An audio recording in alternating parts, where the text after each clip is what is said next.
This is Dr. Amit Gir, co-founder and CEO of Phox Health. You're watching and listening to Last to First. It's funny, the way I learned about you and really learned about your company was through what I've now learned is a mutual contact of ours, Grady Health Systems. Back in our days in New Orleans, we were running our medical courier business and we were working for a big hospital system called Ochsner. There's a guy that I worked with there who was in the supply chain and we stayed connected, moved on to different career path. And years later, I find him on LinkedIn. He reached out to me and says, hey, I'm looking for someone to help me in Atlanta to help me run Grady Health System, hospital courier work. And so I threw him a few names and said, hey, maybe to try these folks. And maybe 6-7 months later, I reached back out and said, hey, anything might come of those contacts? He said, yeah, we picked a company called Phox Health. I was like, Phox Health? I know most of the players in the space. Never heard of Phox Health. So he gave me the name. I immediately go to the website while I'm on the phone with them. And I'm pretty blown away, I'll be honest with you. I was looking at the website and man, this is a total solution for a hospital system. Having some experience doing hospital type work, it's complicated. And oftentimes the technology is not what you need it to be to marry to the operations, but you seem to have the total solution. So let's start off with just tell us a little bit about Phox Health and what it is and what you do. What do you guys do? Yeah, so Phox Health, spelled Phox Health. We are a tech-enabled logistics company. So we built the software from the ground up. We built the operations team to provide those delivery services on behalf of major health systems around the country, from stat labs to next day specialty deliveries for our clients. All right, so you got to be a little crazy. What would make you want to build a technology platform just for medical courier work? It goes back to my background. I'm a physician myself, board certified internal medicine physician, and I've always been enamored with technology and what technology could do. I know everything about it, but I don't know how to program. So I was the kid who was fixing the home Wi-Fi at the time. I got into the medical field, and we'll get to that shortly. But I thought, if as a physician, we have to use all these pieces of software in our day to take care of patients. Yeah. But every piece of that software was just lacking. It wasn't the best. And I always thought, like, these software vendors are making a ton of money providing this type of software to hospitals. My dream was I want to sell software to a health system one day. Yeah. And I didn't know what it would be. I just knew I just wanted to do something as a software vendor to hospitals that I worked at the time that I had worked at. So you were a physician. What type of physician were you? What were you doing? Internal medicine, so adult medicine. And specifically, I was a hospitalist. So I'd only provide inpatient or hospital level care. So if you were admitted to the hospital, I would take care of you. I'd see you until you were discharged from the hospital. And then the next patient would come, and it was that revolving door type of work I did. And for the folks that may be watching for the first time, not knowing why hospitals use couriers, like what are you using a courier for even when you were back in as a physician? Yeah, as a physician, I actually had zero exchange or interface with any couriers. The work I did was the closest that would come to that is maybe patient transport. Patients who are in their room, they need to get down to the x-ray department, need to get an MRI. So that was courier work. It was moving something from A to B in a safe way and then bringing them back in a safe way and then documenting it. And you meet folks and talk to them in the halls and all that. But that was probably the only sort of healthcare logistics I heard about until I was with Kaiser Permanente here in Southern California. We had a program called AMCA, which was Advanced Medical Care at Home. So they would admit patients to their homes for low acuity, worstings of their heart failure or their COPD, and they would send a nurse, a doctor, medical supplies, and treatments to the patient's home. And one time I said, I had to saw a patient in the emergency room. I said, you weren't that sick to be in the hospital, but we got this great program. We can admit you to your house. Yeah. The doctor will be there the next day. I'll call them tonight and tell them the whole story. So I set it all up. Takes a lot of paperwork. You got to call the pharmacy, all this stuff. And the patient discharged from the emergency room. She went home. The next day I see her on my list as an inpatient. I said, what happened? The son, he told me the medications never got delivered to the patient, their home. And that the medication is what she needed. That's what she needed to get her heart failure better. I said, that's lacking in logistics. I thought there's got to be a better way. But even then, that wasn't the complete origin story where we even got into this space. But home care has become an important aspect of what we do as we support those workflows for in-home care and a couple other service lines as we'll talk about. Got it. Okay. So put a date in this. This was, what year was this when this is all happening? This was about 2019 or so, 2020. So I was still doing full-time inpatient care. Phox Health was an idea. We were working on it. We were trying to get that first client, that first person. And so I was busy doing about 80 hours a week in the hospital, working the classic on-off, where you'd work a week straight, then you're off for a week. And in my free time, I would daydream and try to figure out and come up with businesses. And that's how I spent my time. What was the first kind of idea that you started to really work on? You want to go all the way back to a kid? Yeah. We'll get there. Maybe at that. Yeah, the first idea actually was starting med school. So I started med school the year the iPhone came out. So 6 days after the iPhone was announced, I started med school. And I saw that phone. I said, that is the future. Imagine what you could do with that. And I had this idea to build a medication reminder app on the phone. This was even before the App Store came out. The App Store ended up coming out a year after the iPhone came out. But I thought if we showed patients a picture of their pill, documented how to take it, how could you forget? You'd have this wonderful device in your pocket. It's very interactive. Yeah. And I became obsessed with this idea of building a medication reminder app all through med school. And then residency where I did my training. I didn't know how to code. I still don't. I said, well, I need to partner with someone who can. Yeah. And you probably already know the end of this story when I tell you the next step. So I found a guy on Craigslist and I said, hey, I've got this idea. I'll give you % of the company. Here, he asked for a sum of money. I paid him. And what ended up happening 3 years later, we had no app, nothing to show for. And by then, these reminder apps were starting to come out. And it was very hard to differentiate yourself from the stack. Yeah, I ended up having to part ways with that guy. And what the most that I lost was the time. I lost 3.5 years trying to come up with this idea and get it out there. And at the same time, I'm learning to be a doctor and training and not hurt people. Okay, so the first venture, like most of them, they maybe at first, but the first one we're talking about now, it didn't go anywhere. That's right. But you identified a pain point and you were looking at technology as a solution.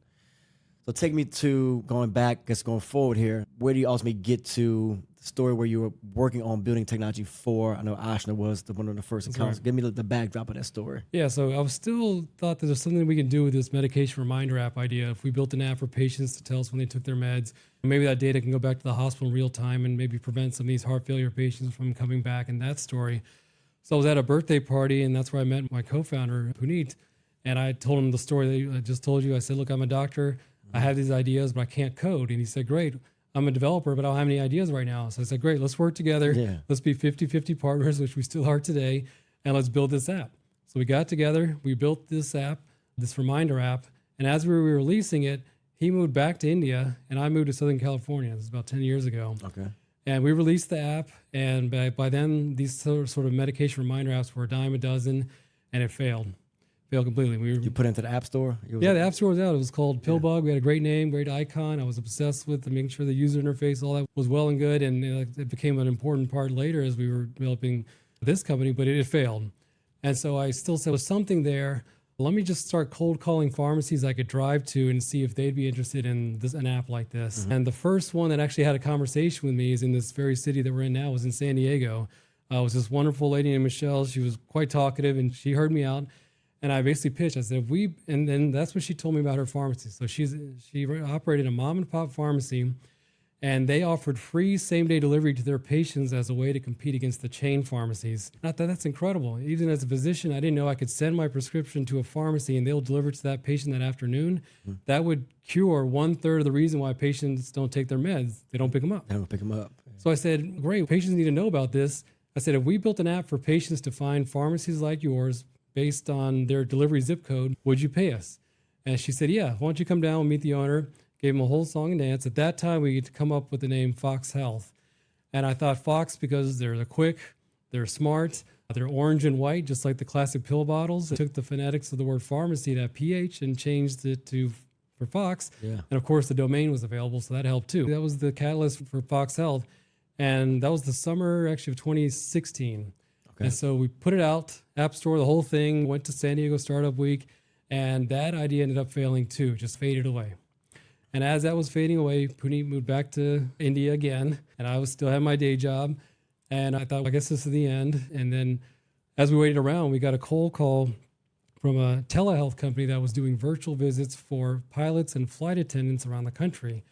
They said, we see you're in California. There's these 10 hotels in between San Diego, LA, and San Francisco. Can you deliver to these hotels whenever we have a virtual visit for a pilot? Okay. And I said, well, that's an interesting use case. Yeah. And they were willing to pay top dollar for that delivery. Okay. And at the time, we had no delivery network, nothing. Yeah. But there was FedEx same day, and there was another company called Drop Off that they had a somewhat network as we grew this out who could do the delivery part. And we built this portal for this telehealth to request a delivery. And that became our first little idea of a portal for requesting a delivery. Okay.